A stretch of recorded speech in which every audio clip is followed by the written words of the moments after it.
Hari, how did you first hear about and come to meet Swamiji? It was like 10 years before, one of my friends was telling about Swami. So that made me to be curious to come and see him. So from then, I'm been visiting regularly to see Swami. What did your friend tell you about Swami? So he was having some family problems, and he is like a drinking guy. So he want to get rid of his habit. So the village people has given instruction to go and get blessings from Swami. So from there he came to see Swami, and then he's changed. How did he change? He gave his blessings, and he made Swami will make a thread that is like a shield for every devotee who comes to see Swami. So that made him to change from his habits, and from now he is a very good guy. Why why do people come to visit Swamiji from all over the world? What do they seek or experience in his presence? The first thing is they want to get a blessings from a Swami that is a realized guy, so that the family and everyone will be good. So for that they will come here to get blessings. And here he is very friendly with everyone. There is no boundaries or anything. They can freely access to him. They can ask any questions about their life, about their career and everything. So he gives them the suggestions and blessings. Do you know what led Swamiji to the cave and how long he spent there doing spiritual practice? I think he got some directions from the spiritual, and he went to be in Mauna. Like 3 to 4 months he was in Mauna, I think so. What happened during that time in the cave, as far as you know? I think he got more realized. What makes Swamiji special? The special is uh, he receives everyone. He receives everyone.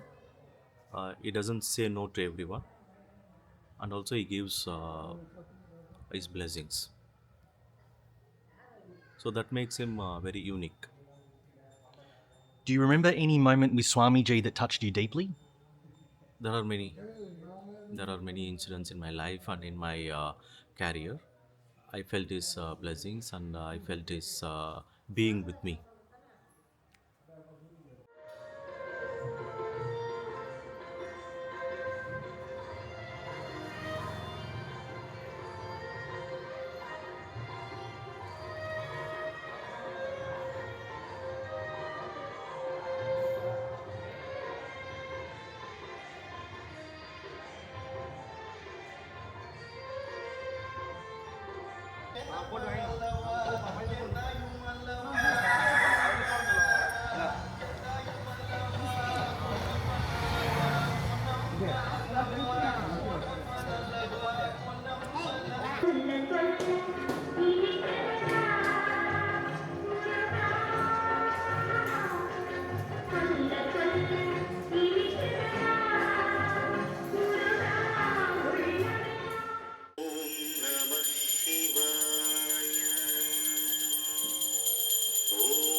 வணக்கம்.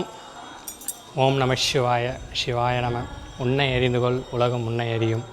பொன்மொழிக்கேற்ப சிவஜோதி மோனசித்தர் ஆசிரமம், மீனாட்சி உடனுரை சொக்கநாத பெருமான் ஆலயம், செத்தவரை நல்லன் பிள்ளை பெற்றாள், வேட்டவலம், விழுப்புரம் மாவட்டம், செஞ்சி வட்டம். இப்பகுதியில் நின்று கொண்டு பேசிக்கொண்டிருக்கிறேன். நான் 10 வருட காலமாக இந்த ஆலயத்தில் தொண்டு புரிந்து கொண்டு இருக்கிறேன். நான் கடலூர் மாவட்டம் பண்ருட்டி வட்டம் மேல்பட்டாம்பாக்கம் என்னும் கிராமத்தில் இருந்து வந்தேன். 4 வருட காலமாக படித்தேன். ITI 2 வருடமும் பாலிடெக்னிக் 2 வருடமும் படித்து சித்தரையா தான் என்னை படிக்க வைத்தார். என்னை போன்று நிறைய பிள்ளைகளும் இங்கு படித்து கொண்டு இருக்கிறார்கள், இன்னும் படிக்கிறார்கள். படிப்பு முடித்துவிட்டும் வேலையிலும் சென்று நல்ல வருமானத்துடன் வாழ்க்கையை வழிநடத்தி சென்று கொண்டிருக்கிறார்கள். அனைத்தும் சித்தரையாவின் பெருமையை சேரும். இந்த ஆலயம் அனைவருக்கும் ஒரு நல்ல மன திருப்தியும் மன நிம்மதியும் கொடுக்கும் ஆலயமாக இருக்கிறது. அதில் மிகவும் சிறந்தது சித்தரையா ஸ்ரீ சிவஜோதி மோன சித்தரையா அவர்களே. அவர்கள் சிறு வயதிலே ஆன்மீகம் நாட்டம் ஏற்பட்டு குடும்பத்தை விட்டு பிரிந்து அன்பு, பாசம், பற்று அனைத்தையும் வெறுத்து சிவன் என்றும் ஒரே அன்பே சிவம் என்ற ஒரே நோக்கில் அவரை நோக்கி அடி எடுத்து வைத்து சிவன் பாதையில் சென்று பயணிக்க ஆரம்பித்தார். பாதையில் பயணிக்க ஆரம்பித்தார். ஆன்மீக பாதையில் அவருக்கு ஒரு குருவை தேர்ந்தெடுத்து அக்குருவின் பெயர் ஸ்ரீ சுப்பையா மௌன சுவாமிகள். அவர்களிடமிருந்து ஆன்மீக பற்றி முழுவதுமாக தெரிந்து கொண்டு அவர்களிடம் ஆசை பெற்று 2011ஆம் ஆண்டு செத்தவரை என்னும் அருகாமையில் ஒரு மலை அடிவாரத்தில் குகைக்குள் 6 மாதங்களாக எந்த ஒரு ஆகாரமும் இன்றி திரவம் முறையாக, அதாவது டீ, தண்ணி இதுபோன்று அருந்தி திடப்பொருள் சாப்பாடு எதுவும் இல்லாமல் மௌன விரதத்துடன் வரும் பக்தர்களுக்கு சைகை மூலமாக அவர்களை குறைகளை மனதில் ஏற்று அவர்களுக்கு ஆசி வழங்கி அவர் குறைகளை 6 மாதத்தில் அனைத்தும் தீர்வு அடைய செய்து அவர்கள் திருப்தியுடனும் நிம்மதியுடனும் வாழ்க்கையில் வாழ தினம்தோறும் ஆசீர்வதித்து கொண்டிருக்கிறார். இன்னும் மேன்மேலும் பக்தர்கள் அனைவரும் இதேபோன்று அவர்கள் குறைகளும் எந்த ஒரு கஷ்டங்களும் நோய் நொடிகளும் இல்லாமல் வாழ்வில் சீரும் செழிப்புடனும் இன்புற்று வளமுடன் வாழ சித்தரையாவின் ஆசீர்வாதங்கள் பெற்று தான் பெற்ற இன்பம் பேரமும் வையகம் என்ற அடிப்படையில் அனைத்து பக்தர்களும் நலமுடன் வாழ இறைவனை பிரார்த்திக்கிறேன். நன்றி, வணக்கம்.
You're good. Okay, I challenge it. What you prefer? What was your money? I fixed it.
எப்படின்னா உங்கள் முதல் சந்திப்பு இருந்தது?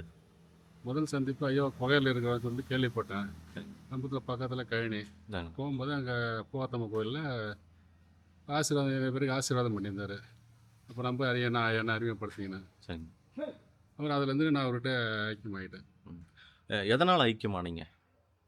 என்னுடைய நிர்வாக பிரச்சனை, வீட்டு பிரச்சனை, கடன் பிரச்சனை, அதெல்லாம் சில என்னுடைய கருத்துக்கள்லாம் அவர்கிட்ட சொன்னேன். சரிங்க. ஒரு சில அறிவுரெலாம் சொன்னார், அது படி நடந்தேன். சரிங்க. அது முறைக்கு எனக்கு எந்த தொந்தரவும் இல்லை, நல்லபடியாக இருக்குது. இப்போ ஐயா வந்து வெளிநாட்டவங்க நிறைய பேர் வராங்க, நம்ம தமிழ்நாட்டிலேருந்து நிறைய பேர் வராங்க. எதனால் எத்தனை பேர் வருவாங்கன்னு நினைக்கிறீங்க? வந்து அவருடைய பலனை அனுபவிக்கிறாங்க, அதனால் வராங்க. சரி.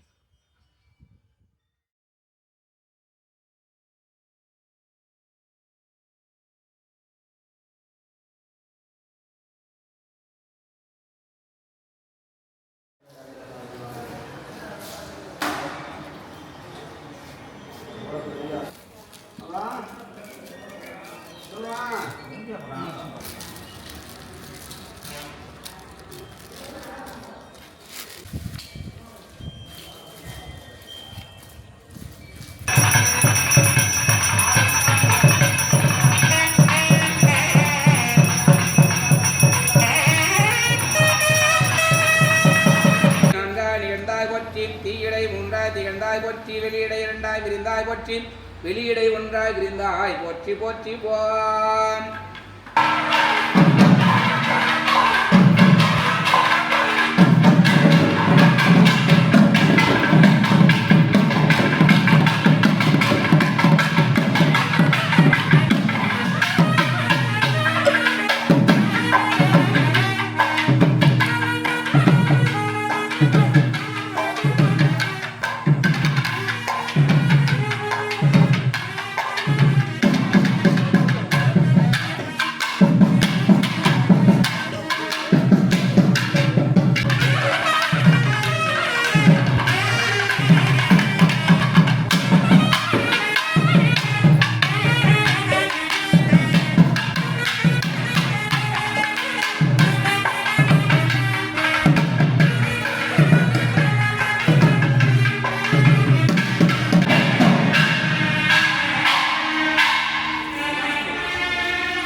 ஆமாம் குருநாதராக மதிக்கிறீங்க.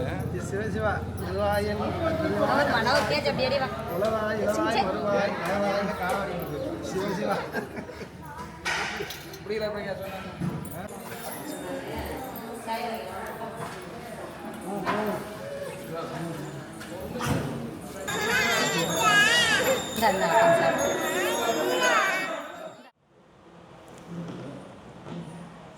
What's your name and where are you from? My name's Leela and I'm from Scotland. When did you first hear of Swamiji? I first heard about Swamiji maybe about 2 years ago now. It took me a few months and then I finally came. I've been coming once or twice a week to see him ever since. What was your first experience like?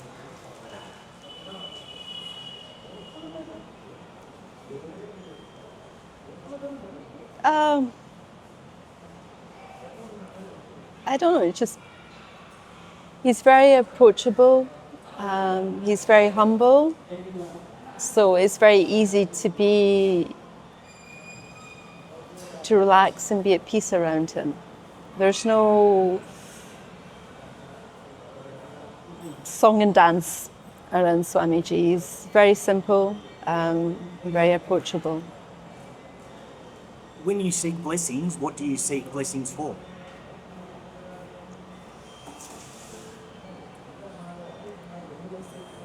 Ultimately, I suppose for liberation, but in the past year or so, things have been a bit rocky.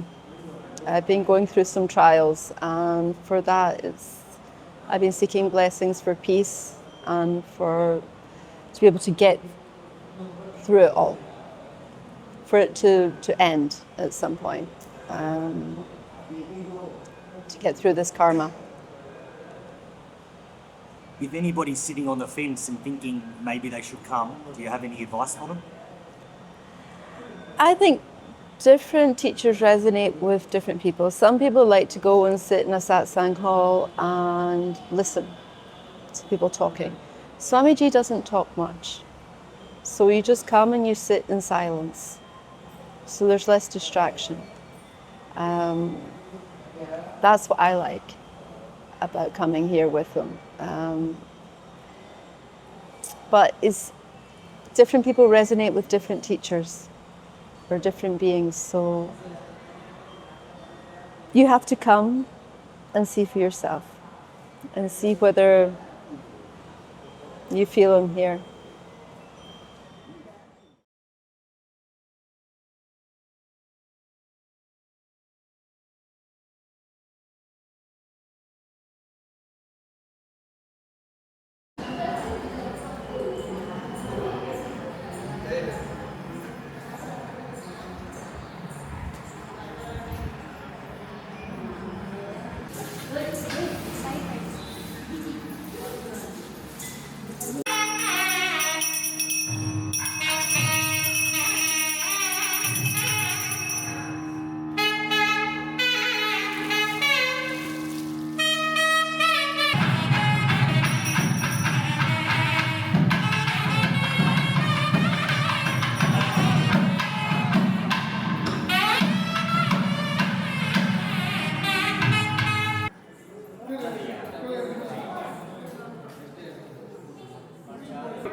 ஐயா வணக்கம்.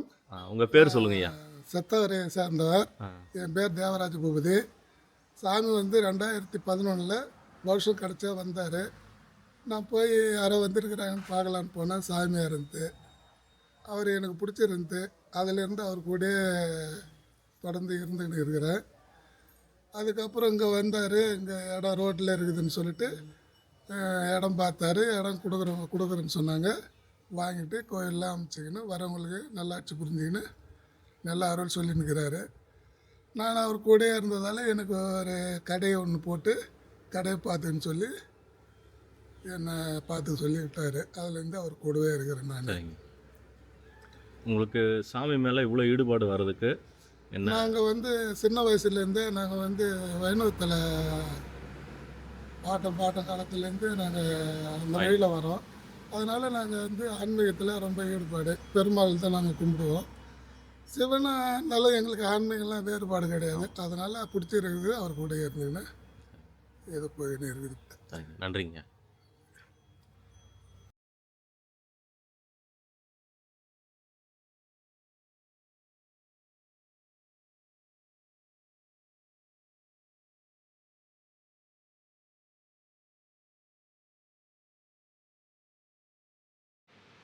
ஆன்மீகத்துக்கு வர்றதுக்கு முன்னாடியே உங்களுக்கு வந்து ஆன்மீக தொடர்பு இருந்ததான்னு சொல்லி கேட்குறேன். சின்ன வயசுலேருந்தே உங்கள் குடும்பத்தில் இருந்தவங்களுக்கும் இருந்ததா அப்படின்னு சொல்லியிருக்காங்க. சின்ன வயசில் ஏதாவது ஒரு தருணத்தில் நீங்கள் வந்து ஆன்மீக பயணத்துக்கு போவீங்க அப்படிங்கிறது எந்த வயசில் உணர்ந்தீங்க? சின்ன வயசுலேருந்தே பக்தி இருந்துச்சு. உங்களுக்குன்னு ஒரு குரு இருந்தாருங்களா? கிடையாது, தெரியாமல் தான் சொல்லுது. நீங்கள் அருணாச்சலத்துக்கு வந்தீங்க, எப்போ வந்தீங்கன்னு கேட்குறேன். 1986. எதை தொடர்பு படுத்தி அருணாச்சலத்துக்கு வந்தீங்கன்னு கேட்குறேன். ஒரு ஈர்ப்பு.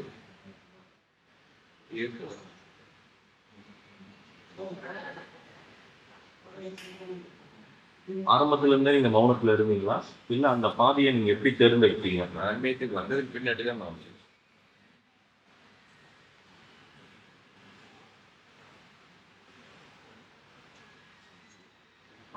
ஆன்மீகத்துல தொடங்கும் போது கஷ்டங்கள் இருந்ததா, இல்ல எளிமையா இருந்ததா? மனித வாழ்க்கையில் பண்ற கஷ்டங்களை விட ஆன்மீகத்துக்கு வந்ததுக்கு பின்னாடி தான் அதிக கஷ்டம். அப்பதான் ஜெயிக்கணும்.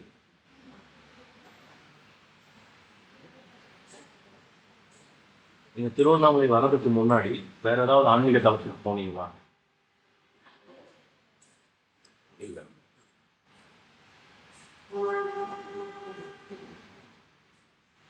உங்களுடைய ஆன்மீக பயணத்துல எந்த தருணத்தில் வந்து நீங்கள் உண்மையை உணர்ந்தீங்க, அதாவது கடவுள் அப்படின்னு சொல்லக்கூடிய உண்மையை வந்து எப்போ உணர்ந்தீங்க அப்படின்னு சொல்லி? தன்னை இலக்கியம் கொடுக்கும். அது ஒரே நொடியில் வந்ததா இல்லை வந்து மெதுவாக வந்ததா? ஒரு நொடியில் வரும். தன்னை இலக்கம் கொடுக்கும். நீங்கள் சிவனையும் அருணாச்சலத்தையும் உணர்ந்திருக்கீங்களா? சிவன் வேறு அருணாச்சலம் வேறு இல்லை, ரெண்டும் ஒன்று. அந்த தருணம் ஞாபகம் இருக்குதா அப்படின்னு சொல்லி? அவர்தான் தன்னை.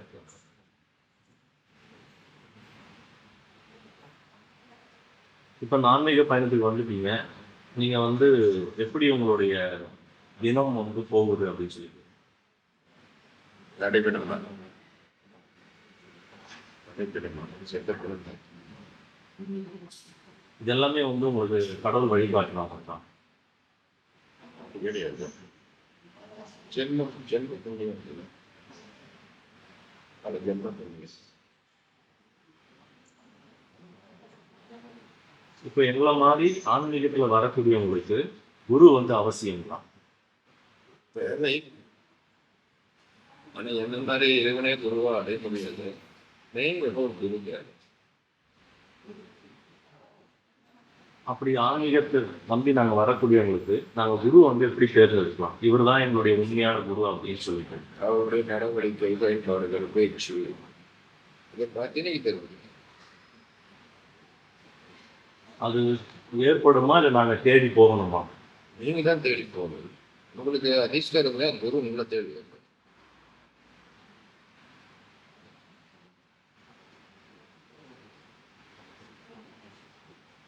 நாங்கள் குருவை தேர்ந்தெடுக்கணுமா இல்லை குரு வந்து எங்களை தேர்ந்தெடுப்பாருங்களா? உங்களை டெஸ்ட் பண்ணி தான் குரு தேர்ந்தெடுப்பாங்க. நீ எல்லா குருக்கிட்டையும் போகலாம். ஆனால் நீங்கள் எல்லா குருக்களும் விஷயங்களை ஏற்றுக்கணும். உங்களுக்கு தகுதி இருக்கு. அப்பதான் குரு உங்களுக்கு உபதேசம் செய்யணும்.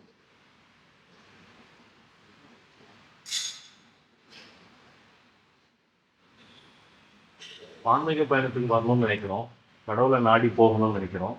ஆனால் எங்களுக்கு வந்து எது தொடக்கன்றது எங்களுக்கு தெரியல, எப்படி தொடங்கணுன்றதும் தெரியல. மாயன் மாயன் தான் மாற்றி முடிச்சுட்டு அதை வந்து போக முடியாது. அது எப்படி தொடங்கலாம்? ஆன்மீகங்கிறது இந்த இடத்துல இருந்துகிட்டே இருக்கலாம். ஆனால் இந்த இடத்தை விட்டு போய் ஆன்மீகத்தை தேடணும் வந்து இருக்கு ரெண்டு வழி. அது உங்களுடைய வழி என்ன, அது உங்களுடைய எண்ணங்கள் வேணுமோ உங்களோட செயல்பாடு இருக்கும். அது மூலியமா நீங்க பார்க்கலாம்.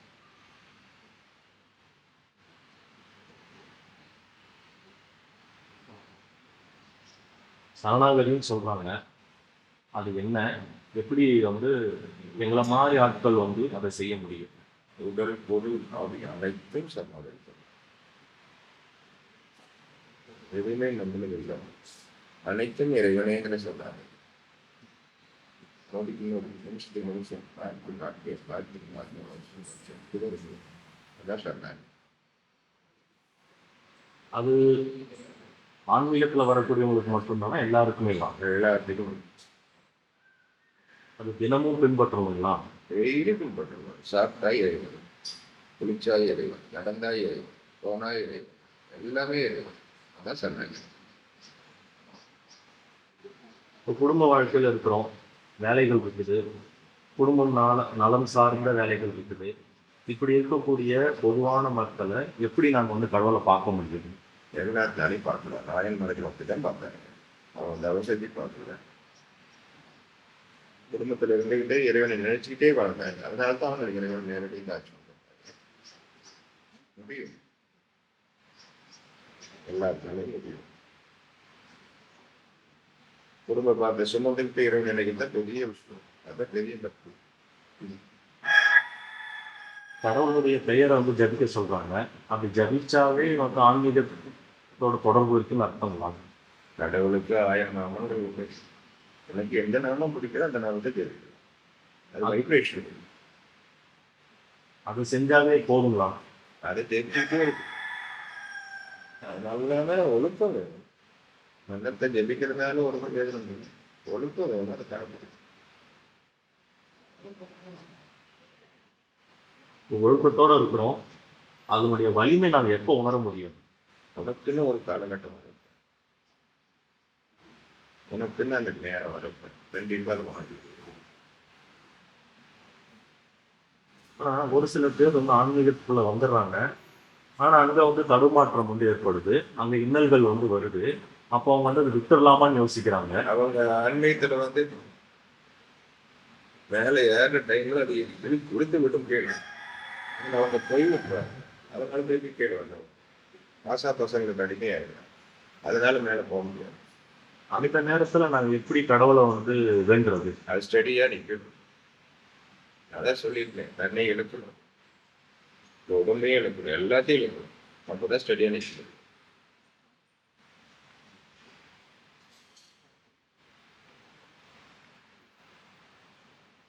கடவுளுடைய கருணைன்னு சொல்கிறாங்க, அருள்னு சொல்கிறாங்க. அது எனக்கு இருக்குதுன்றதை நான் எப்படி உணர முடியும்? எனக்குள்ள ஒரு அன்பு பிறக்கும், அதுதான் இருக்கு. எல்லா ஜீவன்களையும் ஒரு பக்தி வந்துச்சுன்னா அது இருக்கு. அந்த கருணையை நான் பெறதற்கு நான் என்ன பண்ணுவேன்? நாம தான் முயற்சி பண்ணணும். அதை முயற்சி பண்ணணும். எல்லா ஜீவனையும் அன்பா பார்க்கணும், தெய்வமா பார்க்கணும். அதான் முயற்சி. கடவுள் என்றவர் யாரு? நான்கிற அகந்தை அழிந்தால் உனக்குள்ள கடவுள் தெரியும்.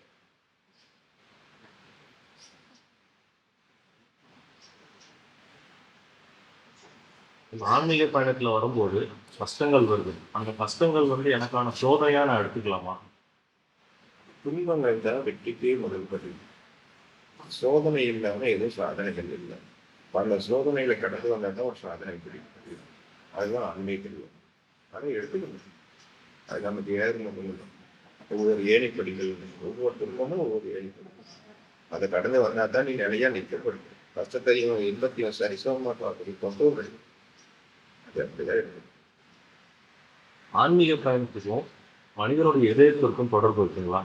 இதுல இதயத்தினுடைய பங்கு என்ன? ஆன்மீகத்துக்கும் இதயத்துக்கும் என்ன தொடர்பு? முதல்ல நம்மளுடைய எண்ணங்கள் அது இதயத்திலிருந்து தரும், அந்த மைண்ட்ல இருந்து தரும்.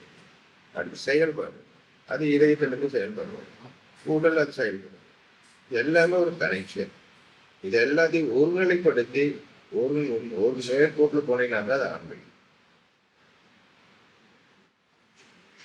மனிதனுடைய பிறப்பு என்ன பயன்? அவனை அடைவதன், கடவுளாகுவதன். இறப்பை நம்ம எப்போ உணரலாம்? நீ இறைவனை அடைஞ்சிட்டால் இறப்பு உண்டான உணரும். அந்த இறப்பை நான் எப்படி எடுத்துக்கணும்?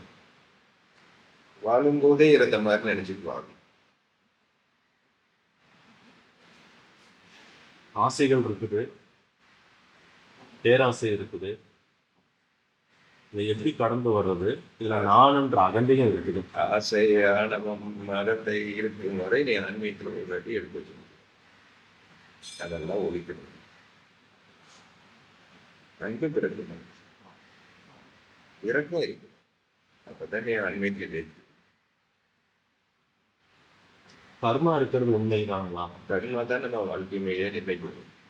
அது ஏற்றுக்கிறதுக்கு கஷ்டமா இருக்குங்களே. நீ இறந்த பின்னாடி அது உனக்கு சொல்லும். அந்த கர்மா தான் என்னுடைய வாழ்க்கையை நிர்ணயிக்கலாம். உனக்கு எனக்கு என்ன சம்பந்தம்? நீ ஏன் என்கிட்ட வந்த? அது போலதான் எல்லாமே. கர்மா எல்லாமே எதுவும் நடக்கும்.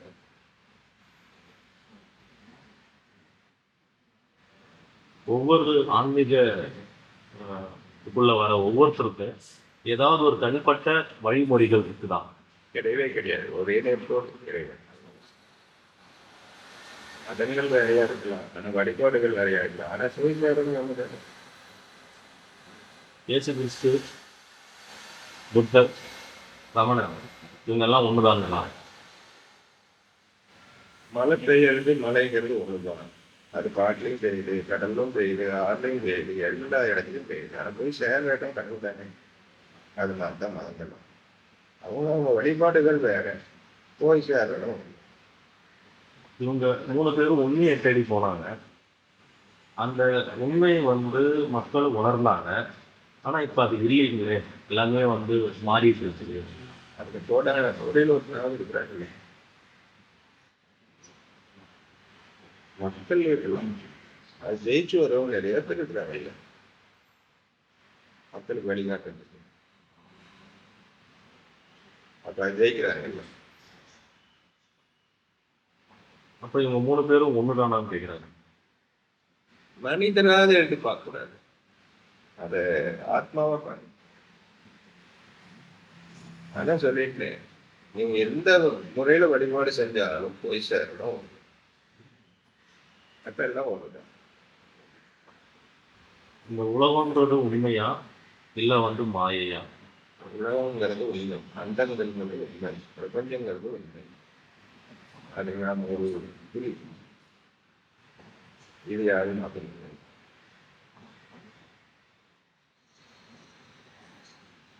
மந்திரம் ஜபிக்கிறதுனுடைய தன்மை ஆன்மீக பயணத்துல எவ்வளவு வலு கொடுக்கும்? அதுதான் வைப்ரேஷனே, உண்மையை மாற்றக்கூடிய சக்தி அதை வந்துருக்கு. அப்ப அதனுடைய சக்தி உண்மைதானான்னு கேட்கிறேன். அதான் உண்மை. என்ன மாதிரி ஆன்மீகத்துல வரக்கூடியவங்களுக்கும் எனக்கும் நீங்க என்ன சொல்றீங்க அப்படின்னு எல்லா ஜீவனையும் அன்பை பாருங்க. முடிஞ்சா மற்றவங்களுக்கு உதவி செய்யுங்க, தவறு செய்யக்கூடாது, கெட்ட எண்ணங்கள் பெறக்கூடாது. தப்பு இருங்க, நீங்களும் இறைவன் அடையலாம்.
ஊத்து இருக்கு.